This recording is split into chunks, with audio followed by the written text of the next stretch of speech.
Bryan Kohberger's attorneys filed their motion for a change of venue. They say there's no way they can get a fair trial in Moscow, Idaho. Yeah, well, look at their claims. They're saying that the news media, that the internet, social media, and law enforcement, even the press releases from law enforcement, are prejudicing the jury pool. In a worldwide case like this, changing venues is kind of like switching the seats around on the Titanic. In this episode, we'll look at why many psychologists say that the jury pool may have potential confirmation bias, meaning they already have their minds made up.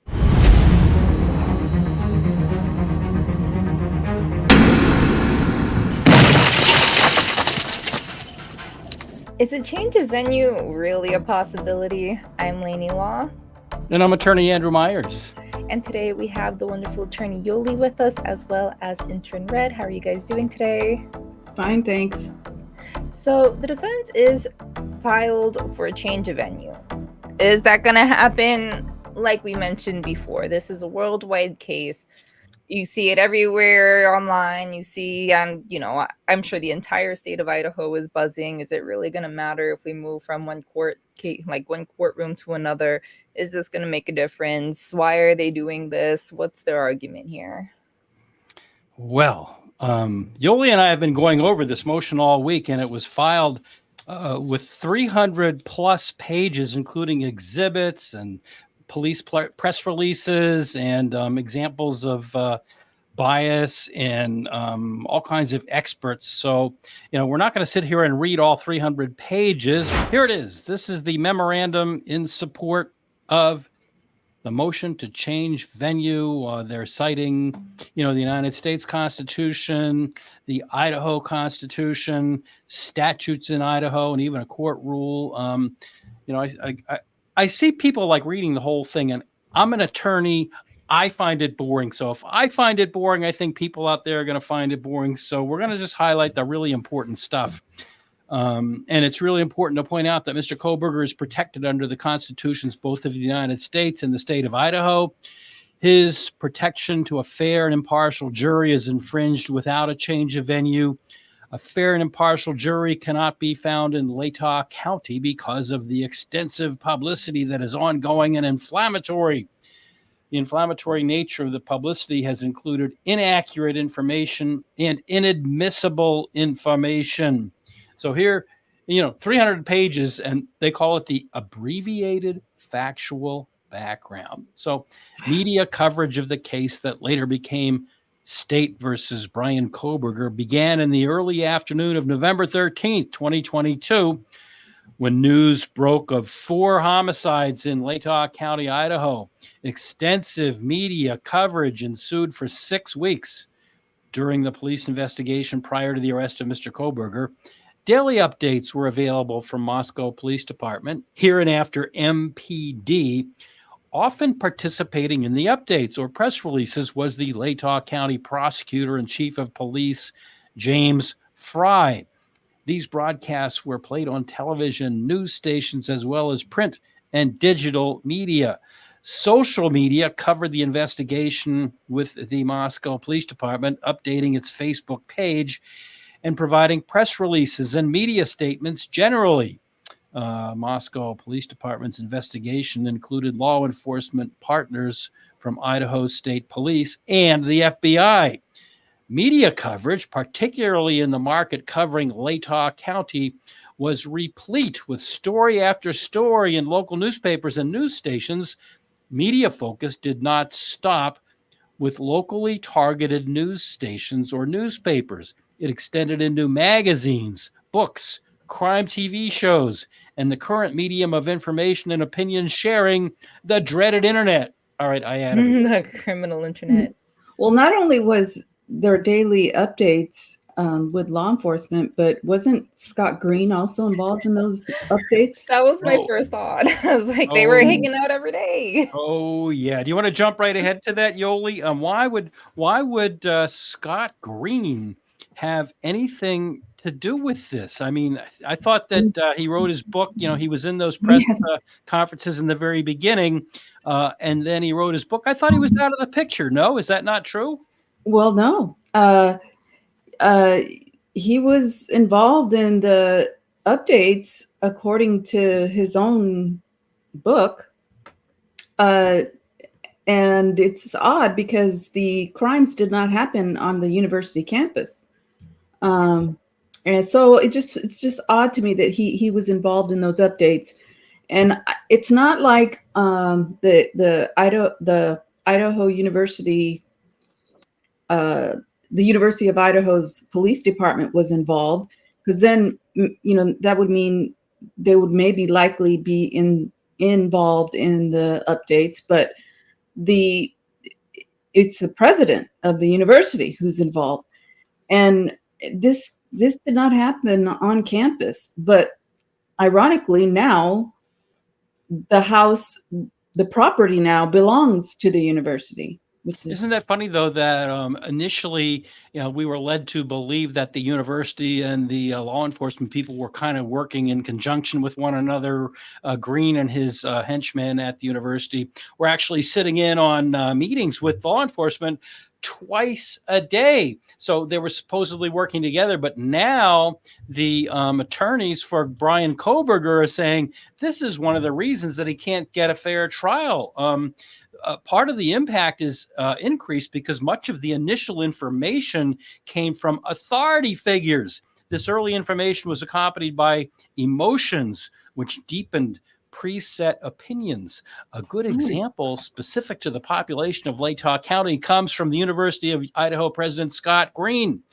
He published that book with a chapter entitled When Evil Visits Your Campus. He dedicated the book to victims and claims that proceeds from the book are being used to create a memorial garden. In his book, President Green tells of the great fear that existed on campus and in Moscow. He writes about self-defense classes and counseling that goes on to this day. And he expresses how the community came together, bringing several thousand residents to a candlelight vigil. So not so benign, as you pointed out, Yoli. What Bryan Kohberger's attorneys are saying now is that, they heard a lot of this generation of fear from the University of President Scott Green, and that's one of the reasons they say they need to get this trial out of there. Right. And, it's like I said, if the university police were involved in the updates, that would be one thing, like the chief of the university police or somebody like that. But we have the president who's involved in these updates, and he's an authority figure, and he also wrote a book on it. So it's almost like, the community sees him as an authority figure. So it is sort of prejudicial to. Which is weird.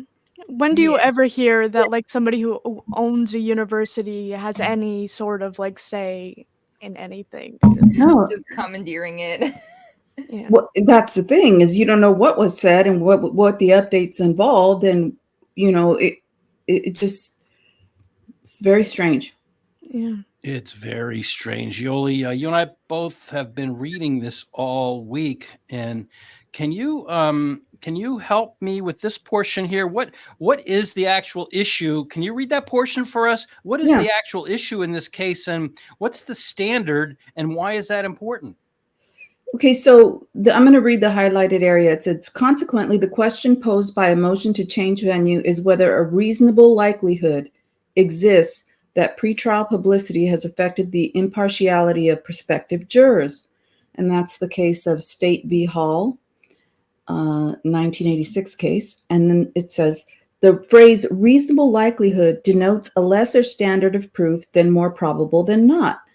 And that is the Williams v. Placer County case, 1983 case. And it says, a reasonable likelihood of prejudice does not mean that the prejudice must be more probable than not. So what that means is there are various standards, legal standards. And I can think of the ones that I think of are four. And one is the lowest standard, which is reasonable likelihood. That's a lowest standard. Then there's more likely than not. Mm-hmm. And then there's clear and convincing, and then there's beyond a reasonable doubt. At least that's how it is in California. But reasonable likelihood, reasonable likelihood is the lowest standard. So, when it comes to a change of venue, it has to meet a very low standard. And I think that there is a reasonable likelihood in this case that the community is probably biased. And I think that's what the whole survey was about, to find out if the community had a bias against Kohberger. If the change of venue is denied, is this something that they could appeal or like claim mistrial? Is just like, they used this very light verbiage and they still didn't change our venue. Can like they use that in case, like say he's convicted as guilty? Okay. I don't know. I think Yoli would agree with me. I'm not going to speak for you, Yoli. No, but, go ahead. Oh, absolutely. If Mr. Kohberger is convicted, and especially if he is sentenced to death penalty, I guarantee you, I would bet you the deed to my house that there will, in that event, be a appeal. And yes, Lainey, that's a really good question, because yes, of course, if his attorneys before the trial have pointed all of this out, that the potential jury veneer is so prejudiced based on all of the information that they have presented in this 350-page plus motion with exhibits. Oh, absolutely. That is a grounds for appeal. Yoli, what do you agree with what I just said about grounds for appeal? Yeah, I think it's for sure grounds for appeal. It's one of the things they will appeal if it doesn't get moved. And the question is whether or not moving it is going to make a difference because of the publicity worldwide. Now, Mike, another, I guess, follow-up question. Is it going to be like with Judge Bev's situation where if they do appeal, is it just going to go back to judge where it's just like it's up to him to decide the appeal, or can they appeal to another authority? It's the appellate court. Okay. They appeal to a higher court. It's not the same court that hears the appeal. Mm-hmm. So there's various levels. There's the appellate court and then the Supreme Court. And I'm not sure if this change of venue would go directly to the Supreme Court. I think it has to go to the appellate court first. One of the problems is that some of the people on the bench will say, well, this is one of those things that's up to the discretion of the court. And the reason they say that is that judges are given wide latitude. Anytime you read that something is up to the discretion of the court, that means that there's wide latitude, and it's not necessarily something that's going to be changed on appeal. But in this case, they've foreseen that argument already. This is a very well written brief. Whether you are a pro-Kohberger or an anti-Kohberger person, you must admit that this brief was very well written and researched, because what they say is that the determination of whether to grant a motion for change of venue is addressed to the discretion of the court. In exercising this discretion, the trial court must keep in mind that although the mere presence of pretrial publicity is not enough by itself to warrant a change of venue, a defendant's inability to make a detailed and conclusive showing of prejudice is not a proper ground for refusing to change venue. Prejudice seldom can be established or disproved with certainty. A showing of actual prejudice shall not be required. Any doubt as to the necessity of removal to another county should be resolved in favor of a change of venue. So, Yoli, this furthers your point before that the standard for determining this is the lowest possible standard, just a reasonable likelihood. And moreover, any doubt as to the necessity of removal to another county should be resolved in favor of a change of venue. So, right. And so Ann Taylor provided expert witness evidence of a survey. And like it says, you don't have to actually show that he is, you don't have to have a showing of actual prejudice, but the fact that she went out and got an expert, did a survey, and that survey shows there is some prejudice against Mr. Kohberger there in that area, that is some strong evidence to meet the reasonable likelihood of prejudice, I think, in my opinion. But again, it's up to the discretion of the court. And when it comes to the discretion of the court, it's whether or not the judge abuses that discretion is whether it can be challenged.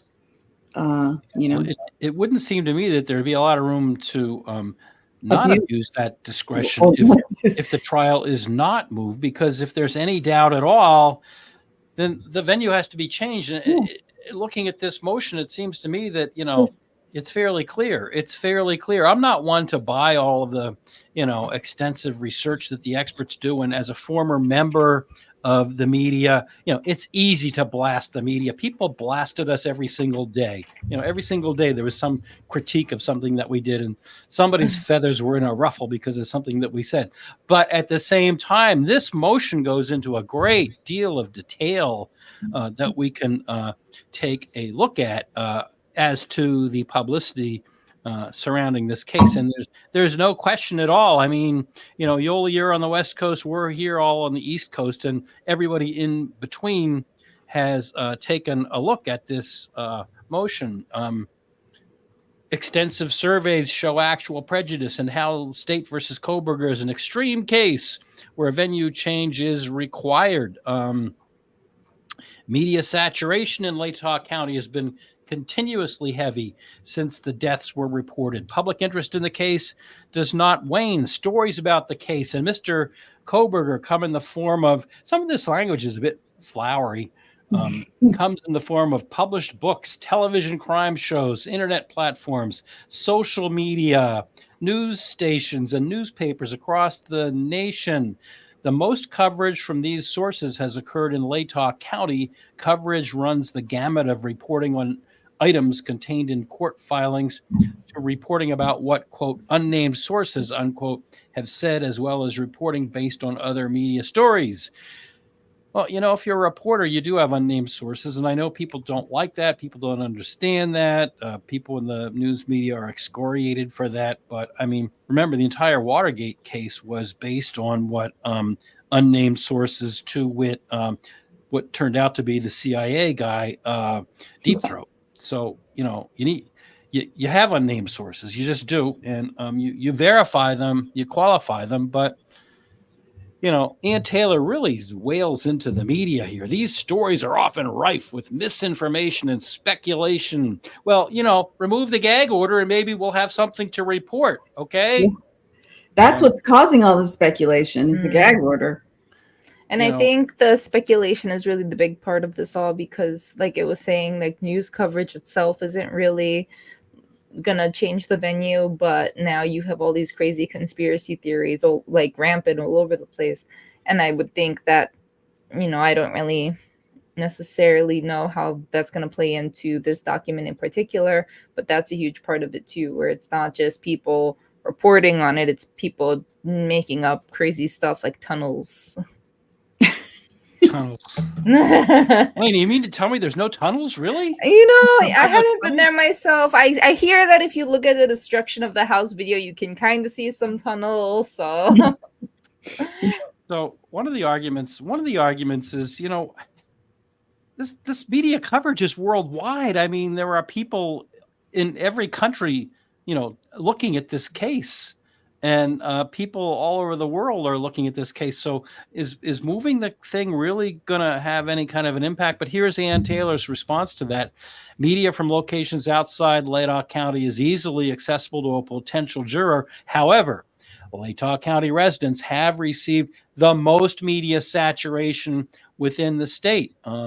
Their media collection company, TrueScope, says that based on the analytics completed by the company, media coverage directly in Latah County makes up 36.13% of the coverage in the entire state.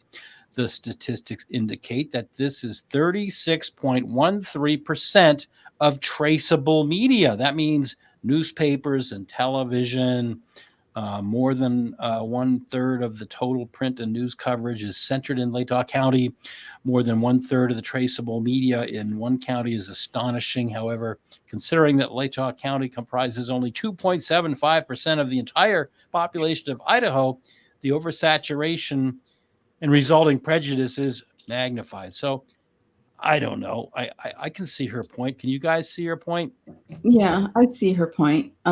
And because it's such a low standard, I'm thinking that having an expert provide this information is going to help reach that standard. Even, I mean, it's a low standard to begin with. So I don't know. I think it was wise on her part to do the surveys. And I think that's what the standard of care would require her to do in a case like this. Yeah, I mean, ultimately, I kind of am of the mindset where is it really going to, I don't know, because I was going to say, is it really going to change if you move it a town or two over? But ultimately, I do think it would have some level of impact just because, like everybody who lives on that road is shaking in their pants. And it's such a small town, I mean, it's such a small town, and then you have all the media converge into this small town. I mean, I think some might just hate that this ever happened in their community, and because of all, I know that there was traffic in there when, like, soon after the murders happened, and there'd never really been traffic there in that area, Yeah. And everybody that's been, interviewed and people trying to go and check out the town, it's like every single one of those people are probably over this and hate the whole case and hate the guy, and I can definitely agree with that point. So to the point of how this affects people in Latah County or Moscow, Idaho, more than anyone else, the community attitude survey shows case recognition is 98%. So can you imagine finding the other 2% of and it's not, but if the standard for a juror is that you know nothing at all about the case, how are they going to find the other 2% that never heard of the case? It'll take forever. 70% of those recognizing the case have already formed an opinion regarding Mr. Kohberger. Their opinion is that he is guilty. The survey shows that of those that have the opinion Mr. Kohberger is guilty, 51% say they have a fixed opinion. That means there is nothing at all will change their opinion. Woo. So this goes to something that is called confirmation bias. And, that's something that the psychologists talk about. So, Red, one of the surveys had some information about confirmation bias. What's that all about? Confirmation bias is a filter for new information. People tend to exhibit a confirmation bias, which involves the unconscious tendency to seek out and favor evidence that supports their initial opinions or expectations. If media stories and/or comments from peers cause people to form an expectation about Mr. Kohberger's guilt or about a specific negative light, those beliefs will likely serve as an unconscious filters for the new incoming information about the case, even among well-intentioned jurors. Specifically, they would likely cause individuals to direct their attention towards belief-consistent information, to interpret ambiguous information as more supportive of their expectations than it actually is, and to dismiss or forget information that disconfirms their expectations. Yeah, thanks for reading that. And that's a really important thing, I think. I don't know what you guys think, Lainey and Yoli, but I mean, I think what it's saying is what a lot of people already know. You can't change people's minds. I mean, did you ever try and argue with somebody on the internet? I've learned not to. Yeah, it's like, I mean, people say things, really stupid things on the internet, and you can't argue with them. You present them with facts, and they just revert back to what they said before. And it's not like you can have a discussion with. So what these researched, learned psychologists are saying, and what Red just read was from a psychologist, is that we have confirmation bias. A lot of people, not me, of course, but everybody else, we have a worldview. You're raised during your formative years and in your education to see the world in a certain way, and you wear a certain lens as you go through life. Information comes in, and that which confirms what you already think is accepted and, taken into your way of thinking. Stuff that goes contrary to what you already think, you ignore it. So that's what the psychologists are saying about confirmation bias. Now, why does that apply to moving the trial out of Moscow, Idaho? Well, I think some of it has to do with people want to believe that the police did their job correctly, that they got the right guy. Right. And so no matter what you tell them, they're just going to believe the police. Right. They're going to believe the FBI. Right. They're going to also, believe that, he did it because he's in jail. And you're supposed to presume his innocence until he is proven guilty. But a lot of people just believe in the police, and they believe you can't change their mind about that. And I'm pro police, but sometimes there's corruption involved in police investigations. I'm not saying that happened in this case particularly. I mean, I don't know, but there's some strange things that have happened in this case. So I think a lot of it has to do with the belief that the police did their job, that, Right. that And no more serial murders have happened. And if that other survey is correct, that such a huge proportion of people in Moscow, Idaho, already think that he is guilty.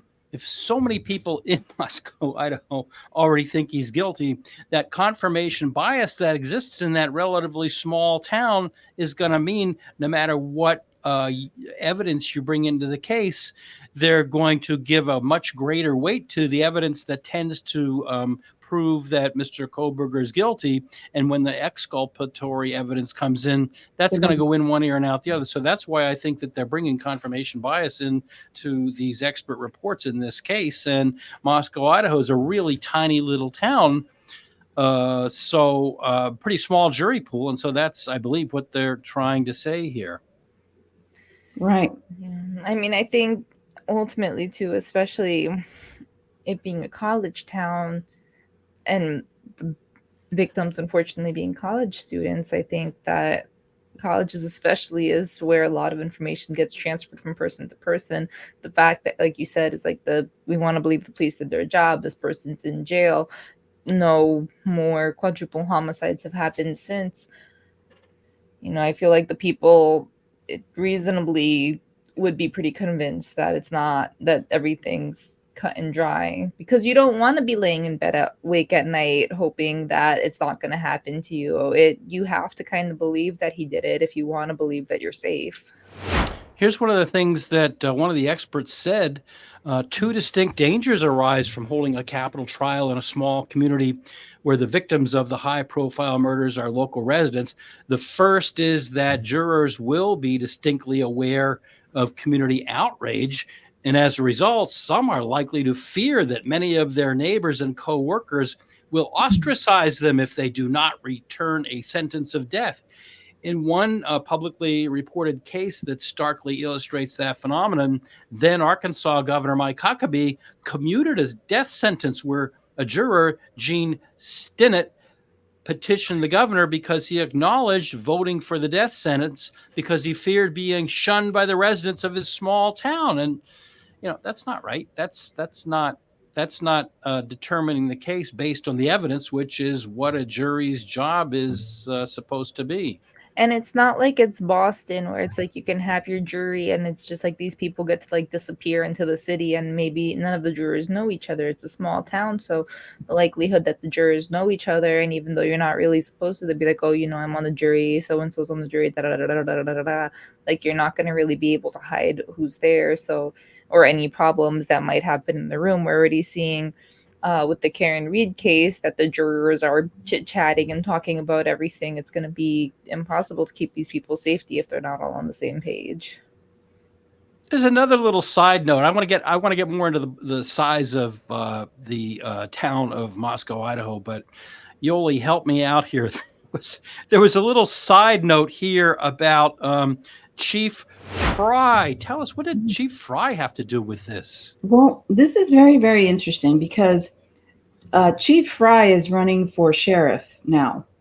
And, a lot of people thought, well, he's distancing himself from, the case and blah, blah, blah. But actually, he might be taking a tighter control over the case by becoming sheriff, because the sheriff's office is the bailiffs and the county personnel are the ones responsible for select or for the jury pool. I mean, the bailiff is in charge usually, or the court clerk, which is a county employee. They're in charge of the jury.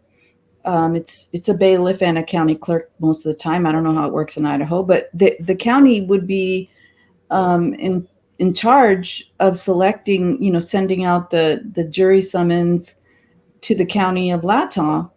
And in that regard, Chief Fry, if he is the sheriff, he's going to have some control over that.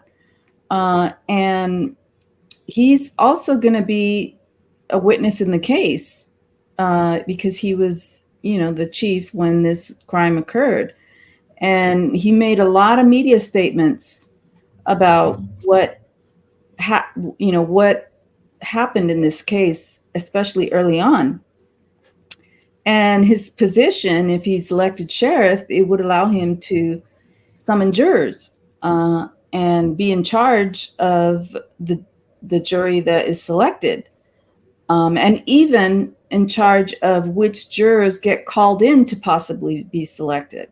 Now, I know the sheriff is like a higher role, but still, that would be his supervisory role, one of his supervisory roles, I believe. So I think that's why Ann Taylor is bringing this up, because she's saying that in the interest of justice, this is one of the factors that would support a change of venue out of Latah County. It's intriguing. That's really intriguing to me. That the political makeup of what's going on in Latah County, is shifting. It's a sea change. He's retired. Chief Fry is retiring as the police chief. He's running for sheriff, and that impacts a major case like this, one of the biggest cases in the country right now, and a big trial coming up, and something like that could impact it. See, the other factor I wanted to get into here, and that the expert, Mr. Edelman, who we heard from earlier in this case, has pointed out is there on the bottom paragraph on the screen. I got to make it a little bit bigger so that we can all read it. The size of the venue is another important factor to consider in this case. Sensational crimes are more likely to have a longer lasting impact on the public's consciousness in smaller counties than in larger ones, where violent crimes are more common. Informal communication channels, including social media, can also have a greater effect in spreading rumors and misinformation in smaller communities. Latah County is the 11th largest county in Idaho, with only 32,515 residents over the age of 18. In addition, 66%, or 21,598 of the county's jury-eligible population reside in Moscow, the communities most impacted by these murders. And he points out that rumors have proliferated in Latah County. For example, survey respondents reported that Kohberger had a bad history with women, was responsible for other murders in Pennsylvania and Washington, bragged about committing the perfect murder, and was acting strange after the murders. Again, these are rumors, things that were spread on social media.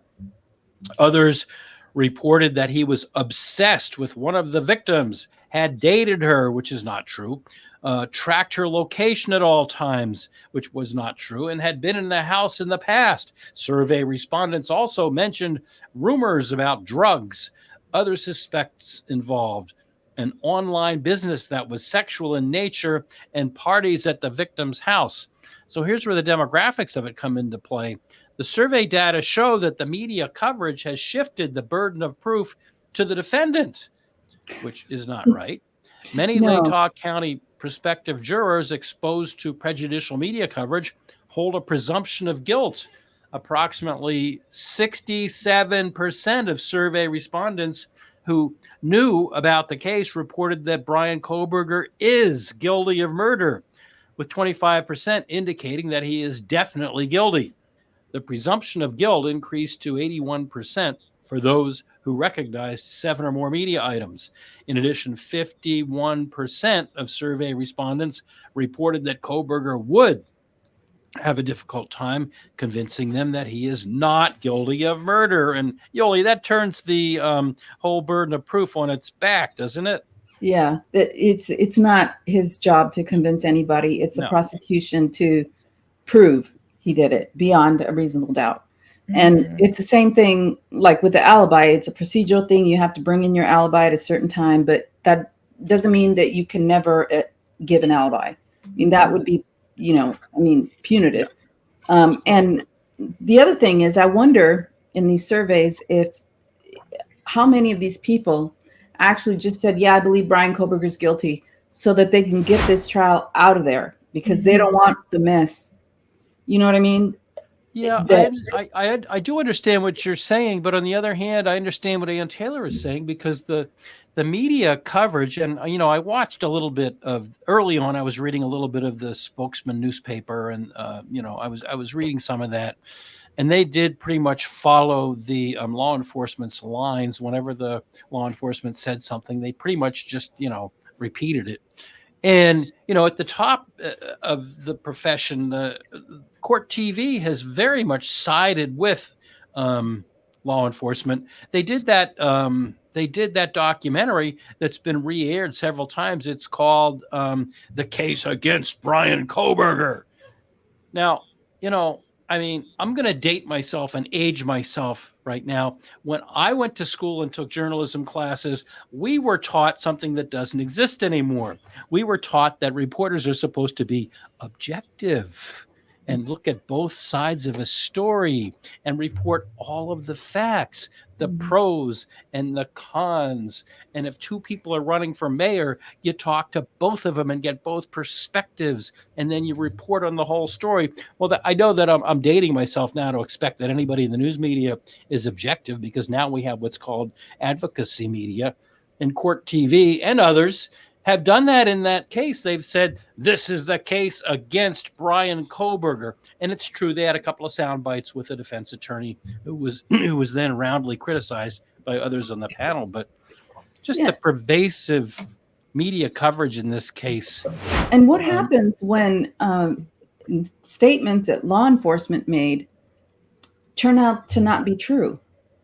How does Court TV handle that? I don't think they really do. I think they move on to the next story. I think a lot of people just move on No amendments. to the next. Yeah. So Edelman goes on to say that the survey data proves insight into the extent of personal connections among Latah County residents to Moscow, the University of Idaho, and these murders. Approximately 88% of those familiar with the case have talked about it or heard about others talking about it in person or online. 78% of survey respondents lived in Moscow or knew someone who lived there at the time of the murders. Another 25% reported they or a family member was a student or employee at the University of Idaho in Moscow. And a sizable percentage of the prospective jury pool was also connected to the murder investigation. Approximately 22% of Latah County survey respondents are employed or knew someone employed by a law enforcement agency involved in the investigation. So those are for cause strikes when you're putting together a jury, aren't they, Yuri? Yoli? Isn't that how it works out in California? Yeah. Yeah, Yep. Those are for cause strikes. There's no question. You can't. That means that you take a jury, you kick off a jury panel person or a juror, potential juror, based on bias, and you have to voir dire them and then talk to the judge, and then they get kicked off because of bias.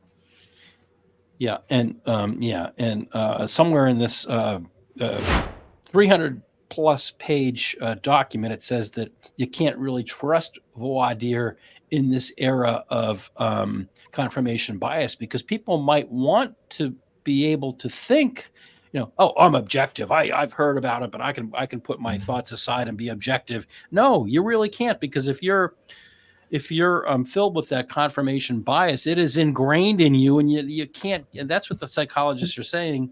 It's unconscious.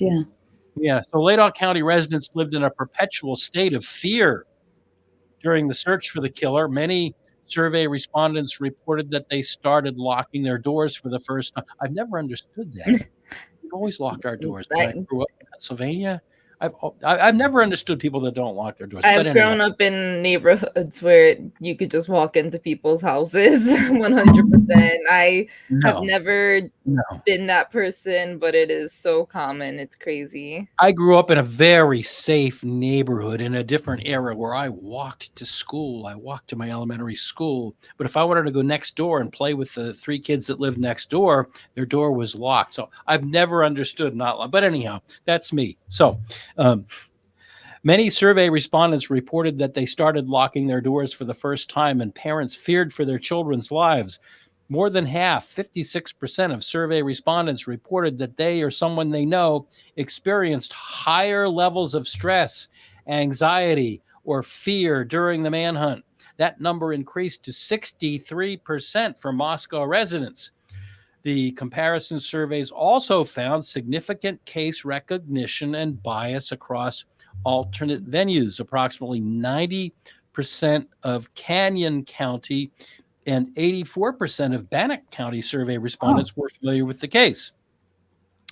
The prejudgment rate in Canyon and Bannock counties were also high. 69% of Canyon County and 76% of Bannock County residents familiar with the case reported that the defendant was guilty of murder.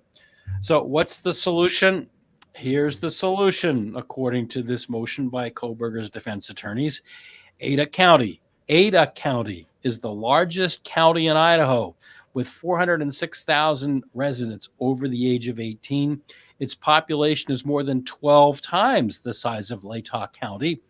Approximately 93% of Ada County survey respondents have read, seen, or heard about the case, and 68% believe Kohberger is guilty of murder. However, there were important differences between the Latah and Ada County jury pools.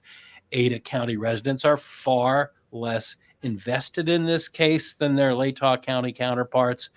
Only 15% reported that they had followed the case very closely, compared to 29% of prospective jurors in Latah County. And they were also less familiar with prejudicial media items. Approximately 63% had read, seen, or heard that police found a knife sheath on one of the victim's beds, compared to 81% in Latah County. 52% had heard that DNA on the knife sheath matched the defendant, 15 percentage points lower than their counterpoints in Latah County. Ada County respondents were also less familiar with prejudicial misinformation widely reported in the coverage and disseminated via social media.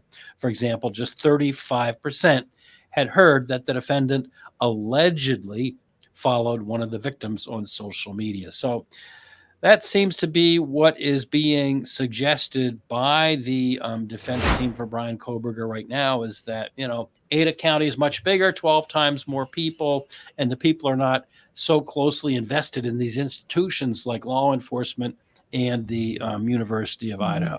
Is it up to the defense to be presenting this alternative? Like, are they obligated to, or could have they just been like, we need to change we got to change it, and not really supply an alternative?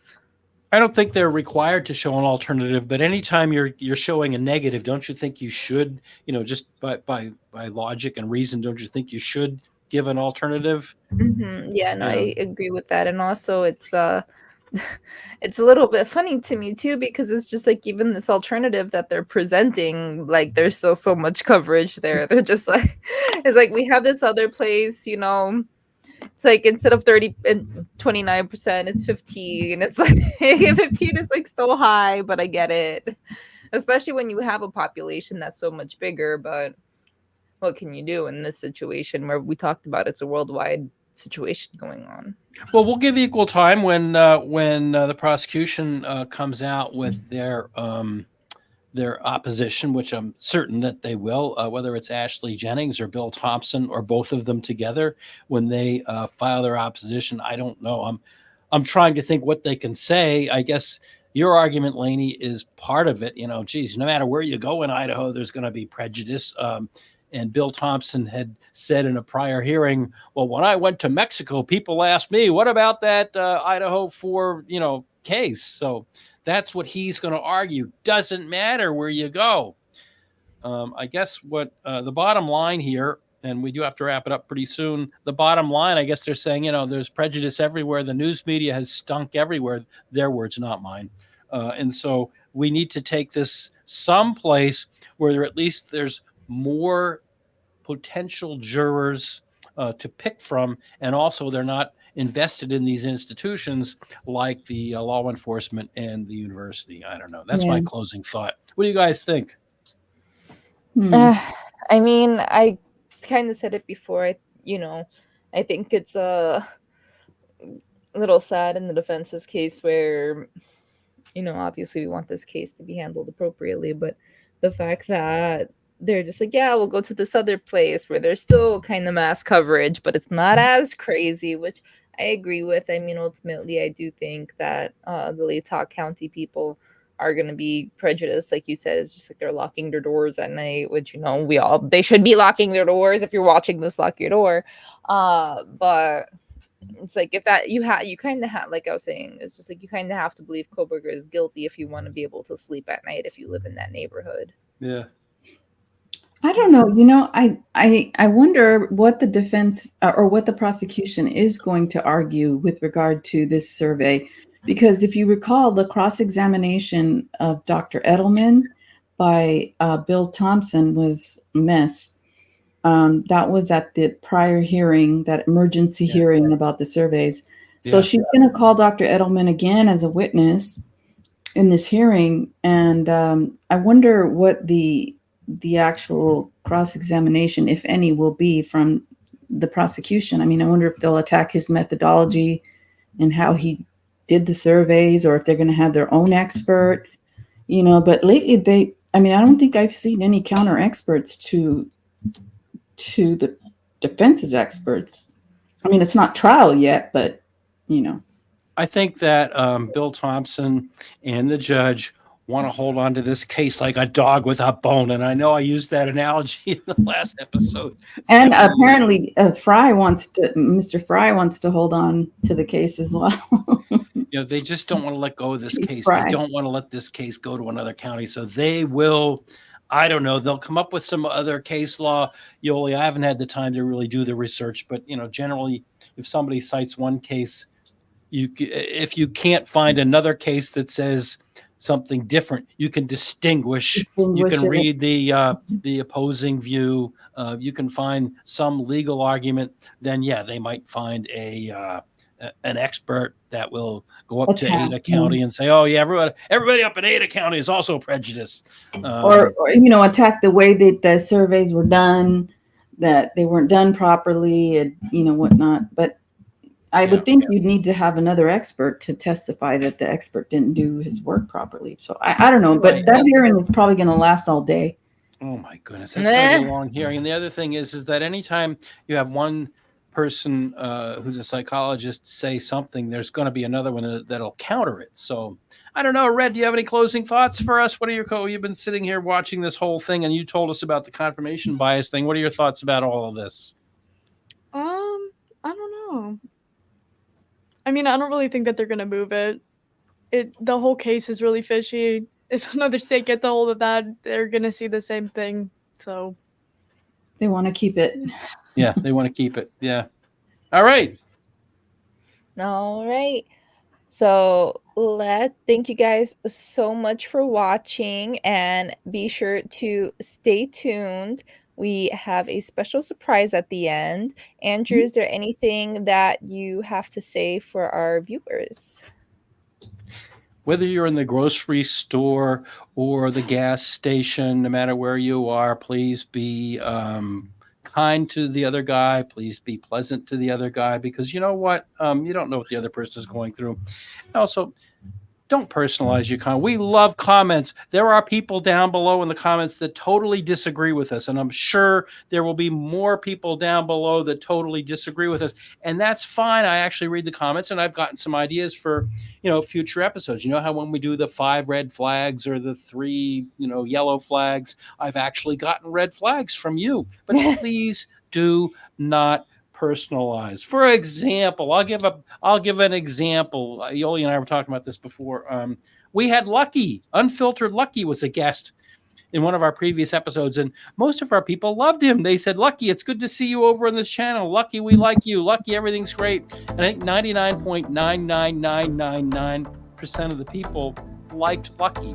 We had one commenter for whatever reason, and I really didn't like him, and went on and on and on. And I pushed the delete button. So don't waste your time. All right. Have a great time. Have a great weekend. Have a good day. And I hope to see you in the next episode.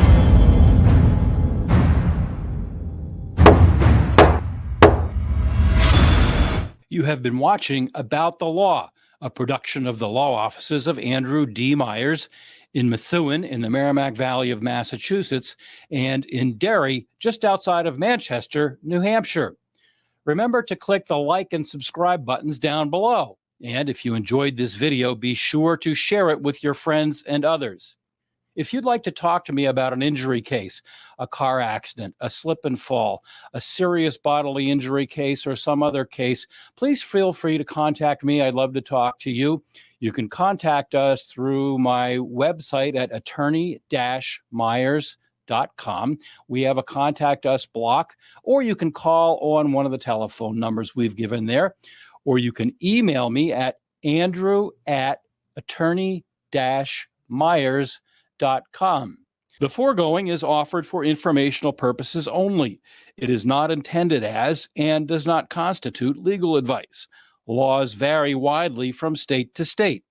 You should rely only on the advice given to you during a personal consultation by a local attorney thoroughly familiar with state laws and the area of practice in which your concern lies.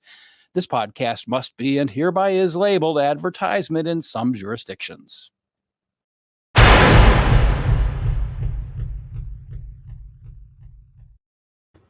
And that's that. And that's that. Or is it? Or is it? Happy birthday to you. Oh. Happy Happy birthday birthday to you.